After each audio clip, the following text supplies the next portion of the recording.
Suri bus stand চত্বরে ফলের দোকানে বিধ্বংসী আগুন, ভস্মীভূত পুরো দোকান। স্থানীয় সূত্রে জানা যায়, এদিন ভোরবেলাতেই দোকানে আগুন ধরে যায় কোনো কারণে। এরপর থেকে খবর দেওয়া হয় দমকল বাহিনী ও সিউড়ি থানাকে। দমকলের একটি ইঞ্জিন এসে আগুন আয়ত্তে আনে। দমকলের প্রাথমিক অনুমান, ইলেকট্রিক শর্ট সার্কিট থেকেই আগুন লেগেছে দোকানে। আগুনে পুড়ে গেছে কয়েক হাজার টাকার ফল ও অন্যান্য সামগ্রী। Bureau report, Rangamati 24x7 news.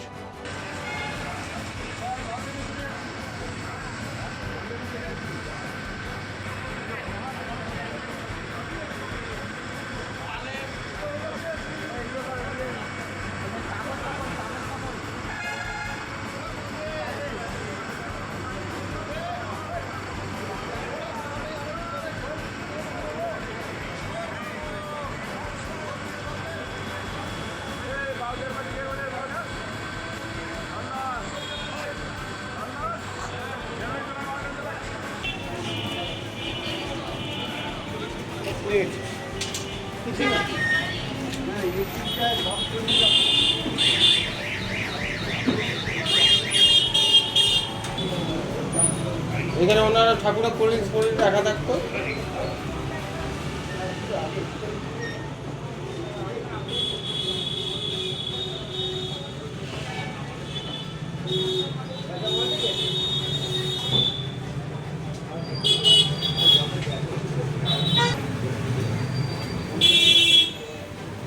আমরা মোটামুটি 4:05-10 ফোন করে আমাদেরকে এখান থেকে বিরিয়ানির দোকান থেকে ফোন করে, ফোনটা শুনে আমরা তুরন্ত আসি এখানে।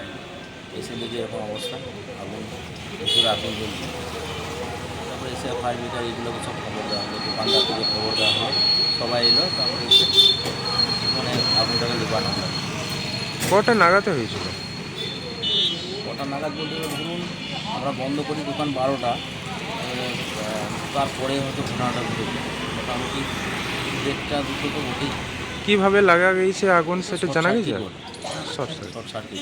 এটা কোন জায়গায় হয়েছে? এটা হয়েছে আপনার পাম্পের কাছে আর কি, মানে 1 নম্বর পাম্পের কাছে, সিনা টেলিকমের সামনে।